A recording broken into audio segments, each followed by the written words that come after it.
Good evening, ladies and gentlemen. Welcome back to Open House with Jerry Cornejo. Earlier, we had road safety as our topic. Pagkatapos noon, wellness and yoga. Ngayon po naman, Filipino martial arts ang pag-uusapan natin. It's all about Arnis. And our guest for this evening to talk about Arnis, to describe it, is a master Arnis instructor and founder of one of the schools and also a style of Arnis in the Philippines. At yan po ay si Garitoni Pet Nicolas.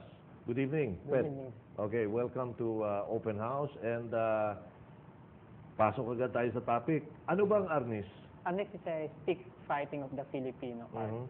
Bali, ano siya, during Lapu-Lapu pag ginagamit na ito. Talagang Pilipino yan, ha? Talagang Pilipino. Paano yung mga iba kung minsan nakikita natin sa mga sine, sa mga martial arts, meron din silang hawak na stick. Ibig sabihin, ginagaya nila tayo o meron silang sarili nilang?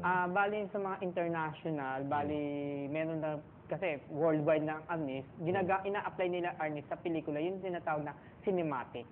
Okay. No, pero yung palang nilalabas nila, palagay natin, nina Bruce Lee, o kung sino man, sina Chuck Norris, and yung mga ibang... Mark Dacascos, nag-Arnis din sa atin yan. So all of this pala, basta may hawak na dalawang stick, galing pala sa Pilipinas yan, yung style na ginagawa nila. So other, like for instance, the Chinese, the Japanese, the Koreans, kung ano man ang nationality dyan, wala silang stick fighting? Bali, meron silang version, parang mga kung fu na, mga sword fighting din. Pero style, Chinese style na yon. Okay. Ganun, sa Japanese, mga samurai, tayo, Arnis, Kali Eskrima. Ayun. So can you explain more? Sabi mo, ano na ito? Hundreds of years? Centuries na? Yeah. Okay. Bali kasi, ang evolution niyan, kasi ang Arnis kasi, una nagsimula sa bladed weapon. Sumunod, naging Arnis, then naging mano-mano siya. Kaya yung Arnis kasi, pwedeng isang stick, dalawang stick, pati isang espada idaga, isang maliit at isang mahabang stick siya. Ganun yung nangyayari sa paglalaro ng Arnis. How long have you been practicing Arnis? 26 years. 26 years na. And ngayon, meron ako nakita rito na meron kang ito. He has also written several books, by the way. Paki-focus nga rito. Gusto ko lang ipakita itong mga libro na na-publish ni Mr. Garitoni Pet Nicolas. Okay, ito, pangbata ito. Paki-explain nga kung ano ito. At itong Arnis for Kids, gumawa kasi ako ng book na para sa mga bata, kasi nasa isip nila, Arnis is deadly. Kaya ang ginawa ko, naglagay ako ng parang mga model, puro bata dyan. Full color book siya. Okay. Basta maniwala na lang kay Naro, medyo hindi ko makapa masyado. Pero that is the book, no? Arnis. And this is available saan? Sa Central Book. And of course, from you. Yeah, sa akin. Okay, mamaya bibigyan natin ng mga number mo. Ngayon, ito, ano naman to? The official anyo of... MAM-FMA, parang mga kata. Gawa rin po niya ito. This is a book. Ito naman, mga kata. Mga kata, pero anyo ang tawag natin. Kasi sa Japanese, it's kata. Sa Korean, it's pumse. Kaya sa atin, anyo ang tawag. Okay. And then, isa pang libro. Ito po ay published. Okay, The Principles of a Good Arnisador. Arnisador palang tawag sa nagpa-practice ng Arnis. Arnisador. Arnisador. Hindi Arnisero. Hindi. Okay. And then, Arnis Nicolas System. The philosophy of Arnis Nicolas System. Because anong paliwanag mo rito? Bakit ka nakagawa ng sarili mong system? Kaya ako nakagawa ng sariling system kasi traditionally, pag nag-Arnis, ang nasa isip nila, puro palo lang ng palo eh. Kaya nang ginawa namin, nagkaroon kami ng combination na pwede kang pumalo, pwede kang sumuntok, pwede kang sumipa, sabay palo. So parang karate? No, it's a combination of stick fighting and mano-mano. Mano meaning you also hit with your fist? Yeah. Empty hand? Empty hand. Pati sipa rin? Yeah. Okay. And last but not least, modern sinawali, Arnis Nicolas System. Ano naman to? Ang modern sinawali, usually kasi pag sinabing sinawali, ano siya eh, 2 sticks siya na parang criss-cross movement. Okay. Tatlo lang siya, kaya yung modern sinawali, naging 363 different variations. Okay. Ngayon, pag merong gustong, bakit ako mag-aaral nito? Palagay natin, I mean, of course, there are those who talagang mahilig sa martial arts because of physical fitness, because of self-discipline, because of, it can be mga iba, sinasabi na for spiritual reasons, mind-body coordination. Pero ikaw, I mean, pag palagay natin merong magtanong sa'yo, why should I study arnis and not judo or karate or taekwondo? Bakit arnis? This is a complete martial arts kasi parang siya yung mas pinakamataas sa martial arts kasi sa iba talaga, bago magturo ka ng weapon, dadaan ka muna sa mano-mano, sa empty hand. Like karate, taekwondo, kung fu. Hindi katulad sa arnis, weapon na tayo agad, sunod, pupunta tayo sa empty hand fighting. Kasi kung ano yung kilos ng stick, yun din ang kilos ng kamay. So, arnis is used for more on offense than defense, di ba? Parehas, same way. Pwedeng ka maging defense, Oo. pwede ka rin mag-offense. Pero Balanse ba yan? Balanse siya. Balanse. Pero walang lamang, I mean, ang offensive, hindi lumalamang sa defensive. Ang nangyayari kasi kung walang mag-o-offense sa'yo, wala kang magde-defense. Kung wala, parang okay. ganun nangyari. Kung walang attack, Oo. wala kang gagawin. Bahala ka. Bahala ka. Gusto mo makatikim. Ayan. Parang gano'n. Okay. Ngayon, is this deadly? I mean, do you have fatal blows here? Sa Yeah, arnis? merong Fatal? fatal blow. Kaya, Okay. pero pag ang tinuturo ko sa estudyante ko, para sabihin hindi ka talaga gustong pumatay, pumalo ka lang sa mga joints. Oo. Kasi kapag sa ulo, biglang namatayan, talagang So yun ang mga fatal, yun Yeah. ang mga fatal areas. Area. Of course, the skull. lalo na pinakamatindi dito sa lalamunan kasi, syempre, hindi ka na makakahinga dito. Ay, mapuputol yung ano mo. Mapuputol Baka, dito. hindi ka Kaya, maka... Sa oh. skull talaga, pag talagang tama ang palo mo, pwede ka magkaroon ng internal hemorrhage. Oo. Pero mga deadly areas niyan, well, of course, this is no secret. Whether kung ano man ang hawak mo, kaya sa ulo mga paluan ng mga loko-lokong nag-aaway, di ba? So, from the neck up, yan ang mga deadly, yan ang mga fatal.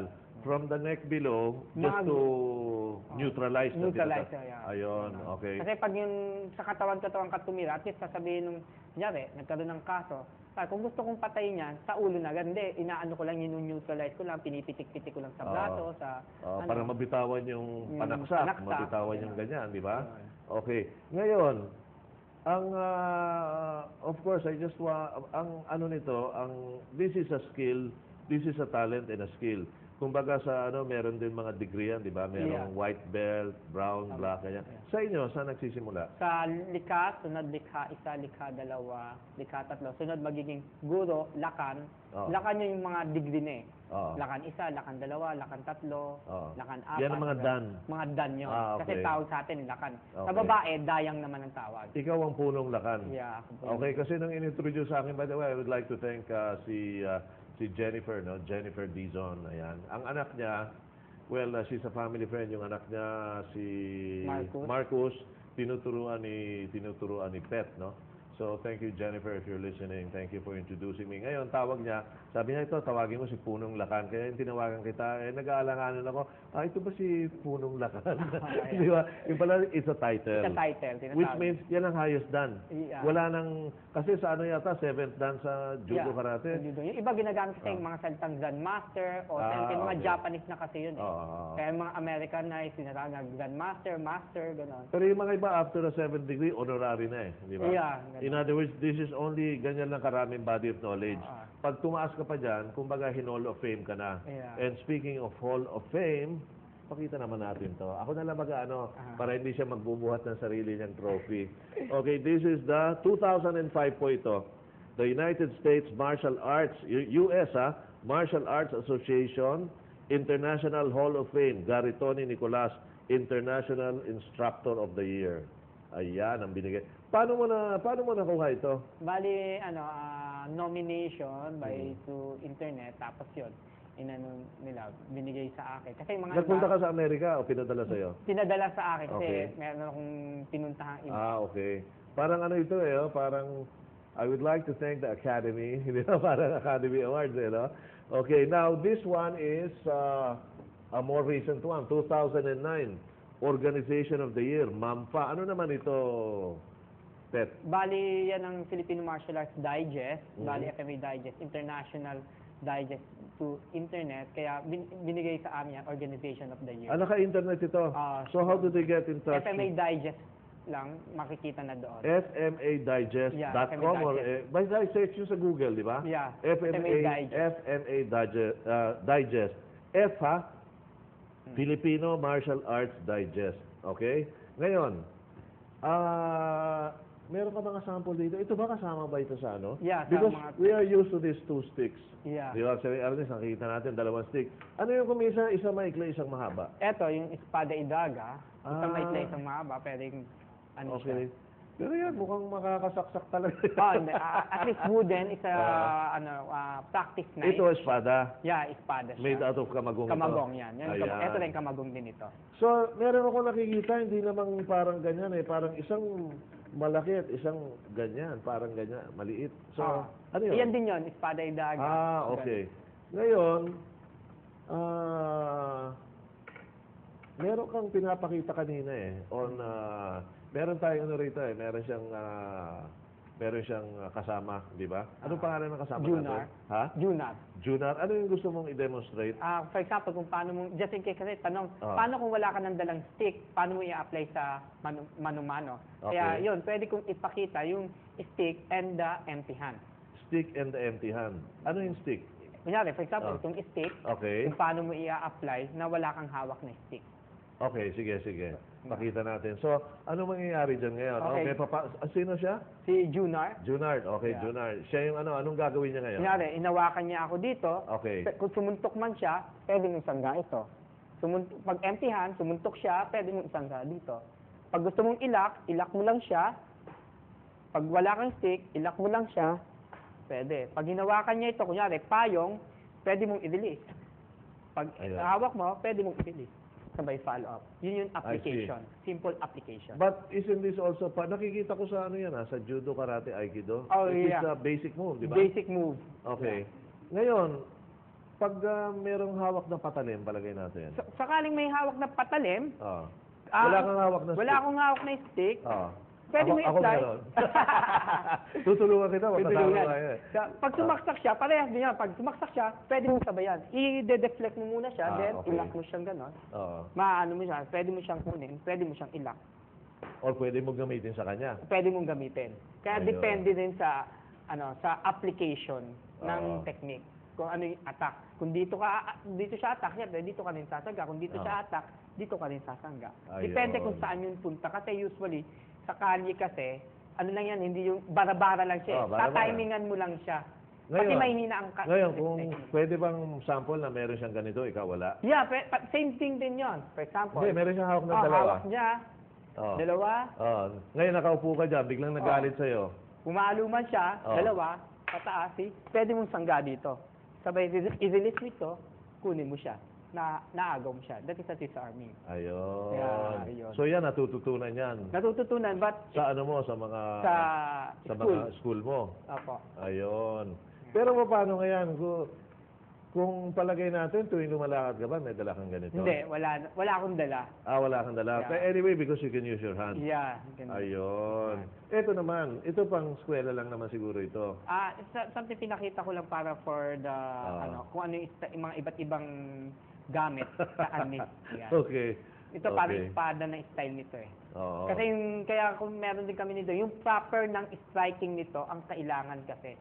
Yung proper striking. Okay. Yung, So anyway, salamat kay kay Junar. Kay Junar. Okay, ngayon, by the way, this is for all ages. All ages. All ages to. Pwedeng bata, pwedeng matanda. But to me, the best is simulan niyo ng bata. Yeah. Of course, but then again, it's never too late. Which is very senior citizen na ako, pwede pa rin yan, di ba? Kahit senior citizen ka na. But, yung mga bata, di ba, it's good to start them out at a young age. Ano bang pinakabatang pwede? 5 years old. 5 years old. Yeah. Ngayon, pataas naman, depende. As long Depende. as wala ka Kaya pang... ako si 55 years old Oo, siya. oo. Tapos naging black belt na rin siya. Naging black belt? Yeah. Okay. Ngayon, bilis, dumaan ang panahon. Pet, how do they get in touch with you? Anong number mo? Bali, pwede nyo akong i-text sa 0921-499-1499. Dahan-dahan, pakiulit. 0921-499-1499. Okay. Ngayon, meron ka bang website? Ito bang ano mo? May website Yeah, yung ano mo? search nyo lang po ako sa Google, Pet Nicolas. Makikita nyo na lahat doon. Okay. So, yung mga merong internet, Pet Nicolas, P-E-T, Nicolas, N-I-C-O-L-A-S. Magpunta rin kayo sa YouTube para makita nyo in action yung mga estudyante niya. Di ba? So, go ahead, Pet. Invite them. I'm going to give you, meron ka pang mga 30 seconds to invite our audience? Okay, inimbitahan ko kayo na pumunta kayo sa aming opisina sa may Diamond Building sa Libertad Street, Pasay City, or email us at filipinomartialarts@yahoo.com. Maraming salamat po. Okay, so thank you very much, Pet Nicolas, and I hope meron kayong natutunan. I mean, I'm sure, I think all of the segments in our program today, relevant in our lives one way or the other. Meron tayong road safety, nagkaroon tayo ng wellness and yoga, at ngayon po, itong Filipino Martial Arts, Arnis, and no other than a founder of one of the styles, and Punong Lakan was here to describe it to you. So, sana tinandaan niyo yung mga telephone numbers and the addresses so that you can get in touch with them. But just in case, huling hirit po ito, just in case you just tuned in, ganun ba, nakausap po lang siya, wala ako nung number. Okay, then you can get in touch with me and I'll connect you with them. And my cell phone number is 0920-5377-773. Okay? 0920-5377-773. So Jerry Cornell po, until next week, Open House with Jerry Cornell will return with more interesting people, places, and things for you. I love you. God bless you. Take care, and remember, it is better to be rich and healthy than poor and sick. Bye.